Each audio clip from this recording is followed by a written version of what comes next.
मुझे नहीं पता कि यह रेफ्रिजरेटर कितने समय से यहाँ है। आदमी ने रेफ्रिजरेटर खोला और एक कोल्ड ड्रिंक बनाना चाहा, लेकिन जब वो बर्फ के टुकड़े कप में डालने वाला था तो उसे अचानक बर्फ के टुकड़ों में एक अजीब चीज मिली। जब उसने करीब से देखा तो वह एक प्राचीन भयंकर घोड़ा निकला। इस समय उसके शरीर पर अभी भी 2 लंबे बाल थे। उसने रेफ्रिजरेटर को खोलकर देखा क्या हो रहा था। हे भगवान, रेफ्रिजरेटर में एक पूरी दुनिया छिपी हुई थी। ध्यान से देखें, दुनिया बहुत तेजी से विकसित हो रही थी। फिर 8 मिनट बाद विश्व मध्य युग से दूसरी सभ्यता की ओर विकसित होना शुरू हुआ।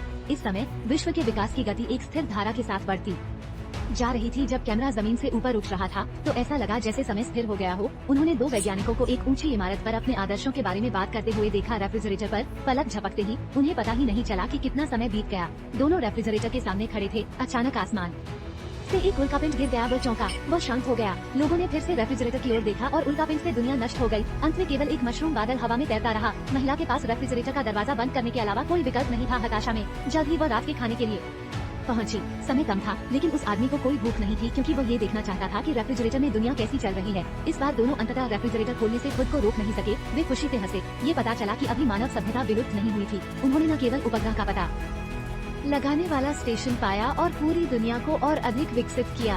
उन्होंने देखा कि छोटी दुनिया अभी भी प्रकाश की गति से विकसित हो रही थी। अगले दृश्य में वे दोनों स्तब्ध रह गए।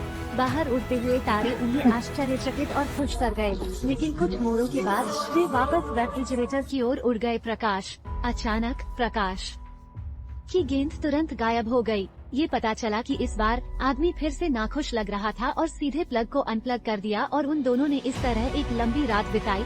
लेकिन सुबह होने पर भी वे अपनी जिज्ञासा को रोक नहीं पाए, इसलिए उन्होंने जांच करने के लिए रेफ्रिजरेटर को फिर से खोला। रेफ्रिजरेटर में दुनिया पिछली बार से थोड़ी अलग थी। डायनासोर के प्राचीन युग में हम अभी भी अंदर हैं। उनके पूर्वजों ने विशाल डायनासोरों के साथ बुद्धि और साहस से लड़ाई की। कुछ समय बाद दुनिया की सभ्यता फिर से शुरू हुई। कहानी के अंत में मुझे कुछ भी समझ नहीं आया कि मानव सभ्यता तेजी से विकसित हो रही है, लेकिन हमने अनुभव किया है अधिकांश दुनिया अंदर है। लेकिन उस ग्रह पर हमने स्पष्ट रूप से उल्कापिंड गिरने के बाद की दुनिया का अनुभव नहीं किया है। क्या ऐसा हो सकता है कि वे तारे भविष्य की दुनिया में अनुसंधान के लिए उपयोग किए जाने वाली अंतरिक्ष यान है और प्रकाश का गोला अचानक गायब हो गया हो? फिर से यात्रा करें।